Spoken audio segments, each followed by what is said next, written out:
Okay, so we already started this third distribution, which is normal distribution. Okay, so in this third distribution, here we relate the probability with the area under the curve. Okay, but वो जो भी area आप consider करने वाले हो, okay, वो area consider करते करते समय भी आपने एक ट्रांसफॉर्मेशन लिया था.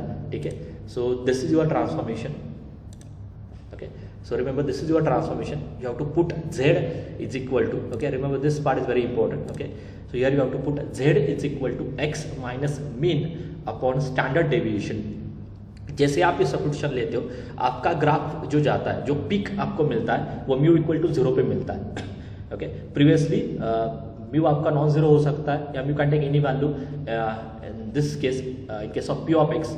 ठीक है, बट अगर आप z मतलब आप अगर आप ट्रांसफॉर्मेशन लेते हो तो यहाँ पे हमेशा आपका पिक जो पिक आता है वो म्यू इक्वल टू 0 पे ही आता है. ठीक है, तो ये आपको एग्जांपल से और भी अच्छी तरीके से समझ में आ जाएगा. और जो सेकंड डायग्राम में जो एरिया होता है वो आपको एग्जांपल में गिवन होता है. ओके, तो आपको कहीं पे भी, या सिंपली आप इतना याद रखो, कहीं पे भी आपको ये एरिया कैलकुलेट नहीं करना है. ओके, एट द एंड आपको प्रोबेबिलिटी को एरिया से रिलेट करना है, बट वो जो भी रिक्वायर्ड एरिया होता है, ओके, वो एरिया आपको क्वेश्चन में गिवन रहता है. ठीक है, अब ये सारी चीज़ें लिंक कैसे करनी है, जब क्वेश्चन स्टार्ट हम करने वाले हैं उस टाइम पे आपको अच्छे से समझ में आएगा. नाउ आपको बस इतना याद रखना है, आपका क्वेश्चन था कि आपको प्रोबेबिलिटी ऑफ x1 कैलकुलेट करनी है. This is your question. ठीक है, ये एग्जाम्पल में होगा. आपने क्या किया है, x1 को आपने z वेरिएबल में कन्वर्ट किया है और आप p ऑफ z1 कैलकुलेट करने वाले हो. Okay, that is our approach. ठीक है, हमें यहाँ पे ट्रांसफॉर्मेशन लेकर प्रॉब्लम को सॉल्व करना है. तो x1 is your given variable. जैसे आप r यूज करते हो ना, probability for r equal to 1, probability for r equal to 2, like this. So this is your given variable. हमें इस वेरिएबल को z में कन्वर्ट करना है. What is your substitution? z equal to x minus mu upon sigma. और जो फिर x1 था उसके करस्पॉन्डिंग आपको z1 कैलकुलेट करना है. ठीक है, this is my first statement. Second statement, in general probability of x1, okay, normal distribution में how you define a probability of x1? It is the area between x equal to mu and x is equal to x1. Okay, mu to x1 जो भी area आता है वो that is what the probability of p of x1. But आपने यहाँ पे already transformation लिया है, मतलब आपने p ऑफ x1 को p ऑफ z1 में कन्वर्ट किया है, तो आपको p ऑफ x1 का एरिया नहीं कैलकुलेट करना, आपको p ऑफ z1 का एरिया कैलकुलेट करना है. ठीक है, तो आप देखो, मतलब p of x1, in general p of x1 मतलब क्या होता है, area under the curve from x equal to mu to x equal to x1. यहाँ पे मैंने शो किया है डायग्राम में. This is the probability, this is the value of p of x1. But आप x1 को z में convert कर रहे हो या x वेरिएबल को आप z वेरिएबल में कन्वर्ट कर रहे हो, तो ये एरिया आपको कैलकुलेट नहीं करना है, आपको z1 का एरिया कैलकुलेट करना है, क्योंकि इन दोनों का आंसर सेम ही होता है. जो भी एरिया p ऑफ x1 का आएगा वो same area p of z1 का आएगा, और आपको एग्जाम्पल में ये एरिया गिवन होगा. ठीक है, तो अगर आप इन दोनों को कंपेयर करते हो तो z में p ऑफ z1 का एरिया कहाँ से लेना है, 0 से लेना है. हमेशा याद रखो, p of z1 is actually area from 0 to z1. p of z2 is actually area from 0 to z2. यहाँ पे जो लोअर एंड होता है वो 0 होता है, और प्रीवियसली वो क्या होता है, म्यू होता है. ठीक है, बट ये म्यू में अगर आप जाते हो तो चीज़ें डिफिकल्ट हो रही है, इसलिए हमने ट्रांसफॉर्मेशन लिया. ठीक है, तो थोड़ा बहुत अभी कन्फ्यूजन होगा आपका. मुझे पता है कि इतने सारे स्टूडेंट्स को ये पार्ट नहीं समझ में आएगा, इसलिए आप सिंपल लैंग्वेज में याद रखो. यहाँ पे आपको p of x1 actually calculate करना है. That is our question. ये एग्जांपल में गिवन होगा कि p ऑफ x1 आपको कैलकुलेट करना है. ओके, बट आप क्या कर रहे हो, डायरेक्टली p ऑफ x1 आप नहीं कैलकुलेट करने वाले. आप यहाँ पे x वेरिएबल को z वेरिएबल में कन्वर्ट कर रहे हो, that is z equal to x minus mu upon sigma, और फिर उसके बाद आपको p ऑफ z1 कैलकुलेट करना है. But what is p of z1? p of z1 is actually area from 0 to z1. यहाँ पे हमेशा लोअर एंड 0 ही होता है. ठीक है, तो ये जो भी एरिया होगा वो आपका फाइनल आंसर है. तो ये इंटीग्रेशन कहीं पे भी आपको सॉल्व नहीं करने. ठीक है, ओके, चलो आगे जाते हैं, तो धीरे धीरे आपको ये सारी चीज़ें समझ में आ जाएगी. चलो, now this is your transform curve. Okay, ये जो कर्व मैंने, दोनों कर्व का नेचर सेम ही है, बट ये जो कर्व आपको मिल रही है आफ्टर ट्रांसफॉर्मेशन. ठीक है, आफ्टर ट्रांसफॉर्मेशन मतलब आपने किया क्या था, आपने z equal to x minus mu upon sigma put किया था.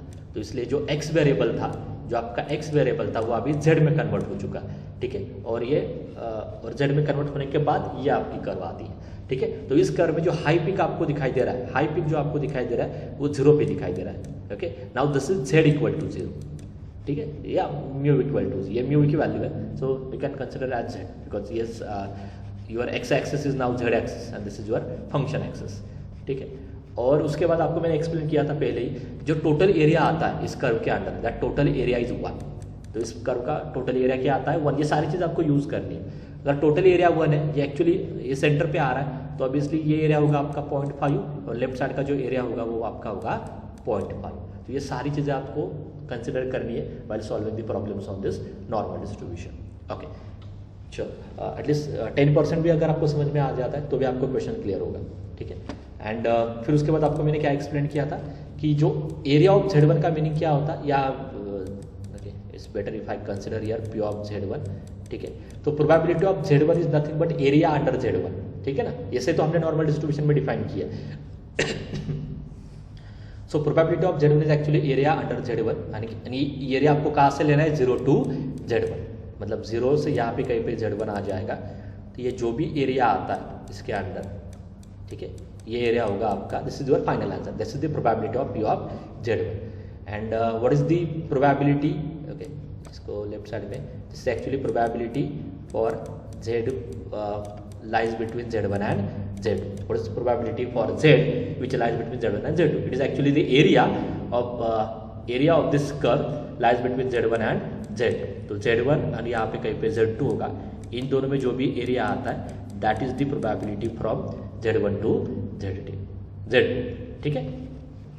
That is all about normal distribution. ये बस एक इंट्रोडक्शन है।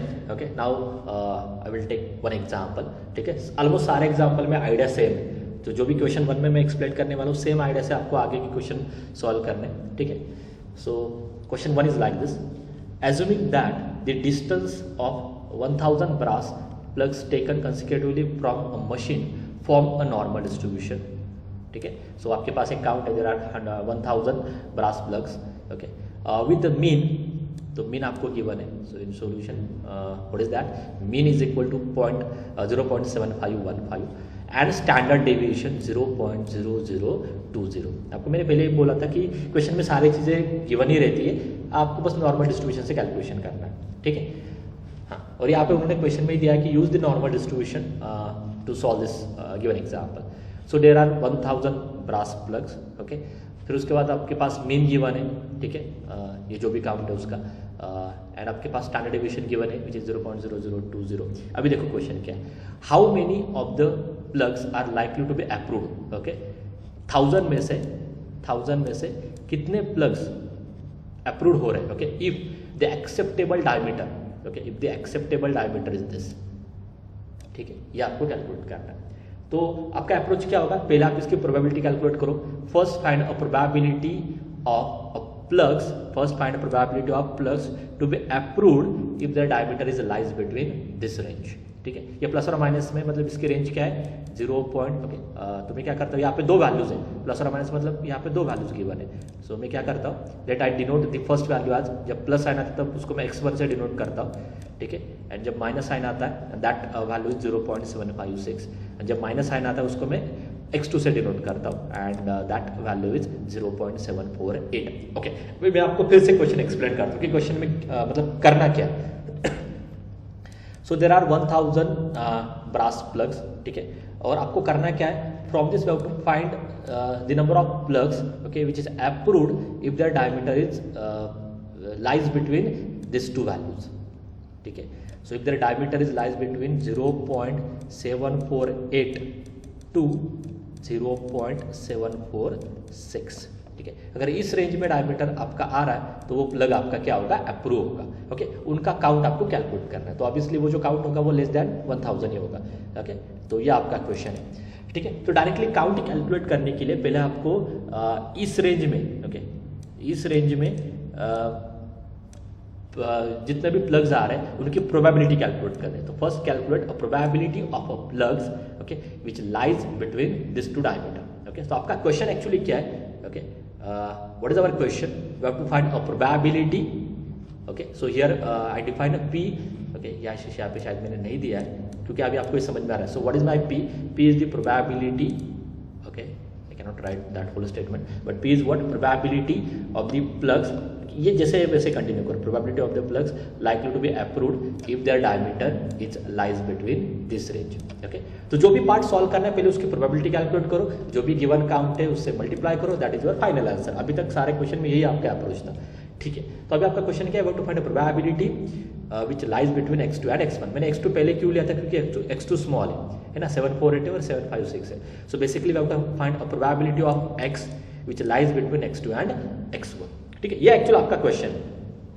बट नॉर्मल डिस्ट्रीब्यूशन में जो x वेरिएबल आपका जो आता है उसको आपको z में ट्रांसफॉर्म करना है। तो नेक्स्ट आपको क्या करना होगा, ये जो टू वैल्यूज आ रहे हैं 0.756 एंड 0.748, इनको आपको z में कन्वर्ट करना है। सो ओके, तो ये सारी चीज़ें प्रीवियस स्लाइड से मैं यहाँ पे लेफ्ट साइड में कॉपी करके रख रहा हूँ, तो आपको समझ में आएगा। No need to refer that previous slide again. तो म्यू आपका ये था, सिग्मा आपका ये था, x1 की वैल्यू आपकी ये थी, x2 की वैल्यू आपकी ये थी। आपको प्रोबेबिलिटी कैलकुलेट करनी है which lies between 0.7482 to 0.756। But to do that I need to do the transformation. So using the transformation means क्या होता है,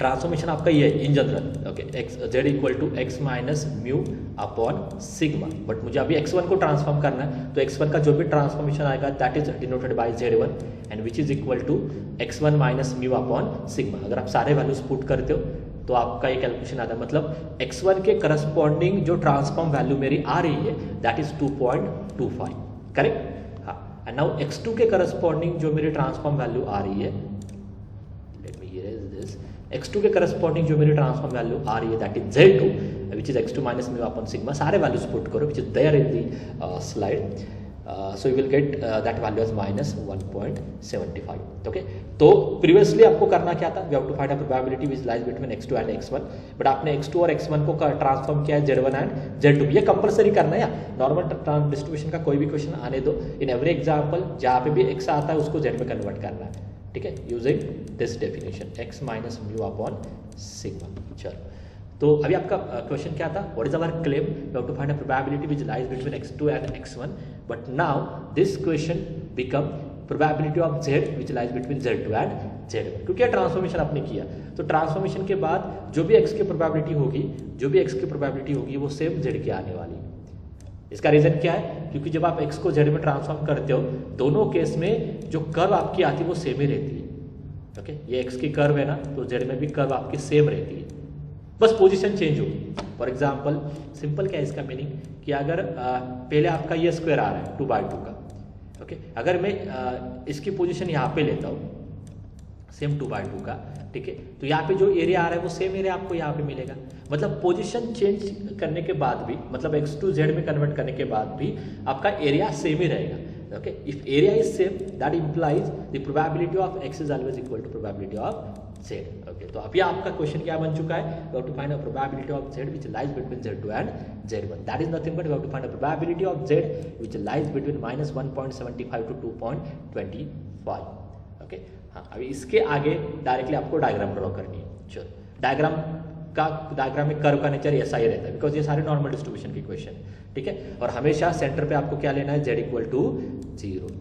तो ये डायग्राम अभी आपकी फिक्स होगी, और ये मतलब रैंडमली लेना है, कहीं पे आपको मेजर करके एग्जैक्टली 2.25 का पे आ रहा है, -1.75 का आ रहा है, इतना प्रॉपर आपको नहीं ड्रॉ करना है, जस्ट रफली डायग्राम ड्रॉ करो। तो 2.25 पॉजिटिव है, मतलब राइट साइड में आएगा, तो यहाँ पे मैंने ये जो लाइन है दिस लाइन इज 2.25 एंड -1.75 ये नेगेटिव वैल्यू तो लेफ्ट साइड में आ जाएगी, तो यहाँ पे जो लाइन है that is -1.75। We have to find the probability of z which lies between -1.75 to 2.25, मतलब ये जो भी मैंने हाईलाइट किया है ना एरिया, ये टोटल एरिया आपका फाइनल आंसर है। चलो, तो आपको बस अभी वो एरिया चाहिए, वो एरिया जो भी आता है that will be your final answer. Okay, अभी क्या होता है, एरिया कैलकुलेट करने के लिए, ये जो टोटल एरिया ये कैलकुलेट करने के लिए एग्जाम्पल में ये पार्ट गिवन था, शायद मैंने ये रीड नहीं किया, ओके, बट आप क्वेश्चन अगर मैं आपको दिखाता हूँ लास्ट में, अगर आप क्वेश्चन देखते तो क्वेश्चन में नीचे गिवन में ये सारी चीज़ें आपको थी, ठीक है, तो ये एरिया आपको गिवन रहता है एग्जाम में, तो इसको रीड कैसे करना है दैट इज वेरी इंपॉर्टेंट, मतलब जो गिवन है वो आपको रीड भी करना आना चाहिए। तो क्या गिवन है, एरिया इक्वल टू, मतलब ये आपका एरिया होता है 0.4878 फॉर z इक्वल टू 2.25।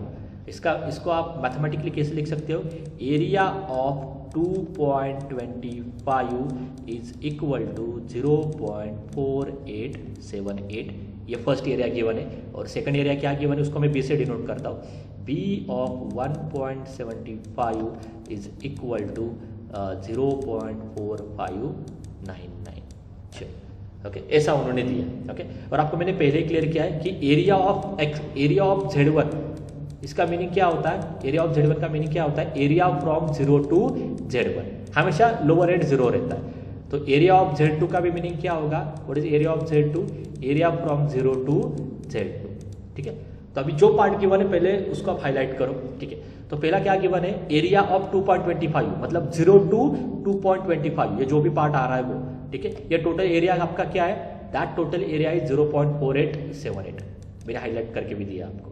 ठीक है, हाँ, बट अभी आपका क्वेश्चन क्या होगा कि 1.75 यहाँ पे आ जाएगा कहीं पे, positive 1.75, positive 1.75।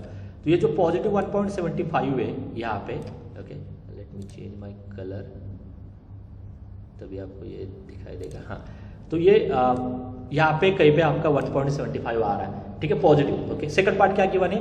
Area of 1.75 is 0.45, क्या था? 0.4599। ठीक है, तो बट 1.75 यहाँ पे आ रहा है। ठीक है, तो ये जो एरिया आ रहा है जिसको मैं अभी हाईलाइट कर रहा हूँ, ओके, ये एरिया आपको क्या गिवन है? So this area is 0.4599।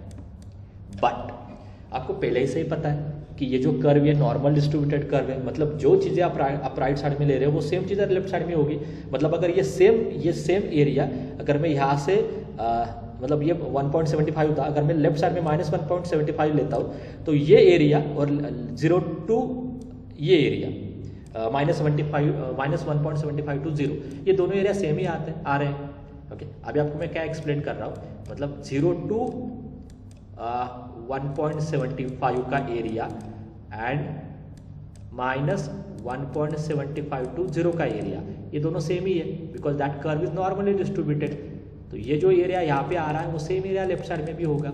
Okay, so that implies area of -1.75 is exactly equal to area of plus 1.75, क्योंकि इससे मैटर नहीं होता कि वो लेफ्ट साइड में आने दो या राइट साइड में आने दो। ओके, क्योंकि ये कर्व आपके नॉर्मली डिस्ट्रीब्यूटेड है। ठीक है, सो 0 टू 2 पे जो एरिया आपको मिल रहा है ना, ठीक है, ये 0 टू 2 का जो एरिया होता है वो सेम होगा लेफ्ट साइड में भी -2 पे, ये दोनों एरिया सेम है। तो इसलिए अगर आपको प्लस का गिवन है तो उसको आपको माइनस से भी समझ में आता है। ठीक है, so since what is given, क्या गिवन था आपको यहाँ पे कि सेकंड पार्ट क्या था? b of 1.75 is equal to 0.4599। But आपको क्या पता है? सॉरी फॉर दिस, हाँ, बट आपको क्या पता है कि पॉजिटिव और निगेटिव दोनों केस में एरिया आपका सेम रहता है। मतलब b ऑफ -1.75 का भी एरिया क्या आएगा? 0.4599। ठीक है, तो यहाँ पे इसलिए लेफ्ट साइड का भी एरिया आपका क्या होगा? As positive is equal to negative, that left side area is, I think यहाँ पे कुछ टाइपिंग मिस्टेक है। ठीक है, this is wrong, that left side area is 0.4599। ठीक है, ओके, तो अभी आपको क्वेश्चन से क्या समझ में आ रहा है? 0 टू 2.25 का एरिया आपका है 0.4878 एंड -1.75 टू दिस। ठीक है, -1.75 टू 0, ये एरिया आपका क्या है? 0.4599। बट आपका टोटल आंसर क्या है? Your answer is addition of this area plus this area. Okay, so that implies, अभी मैं सारा इरेज कर रहा हूँ। So the area of 2.25 plus area of -1.75, इन दोनों की जो भी एडिशन होगी that is your final answer. And okay, I will repeat that part again. So इन दोनों की जो भी एडिशन होगी 4878 4599, that is your final answer. So this is just the probability of that plugs which lies between that particular diameter.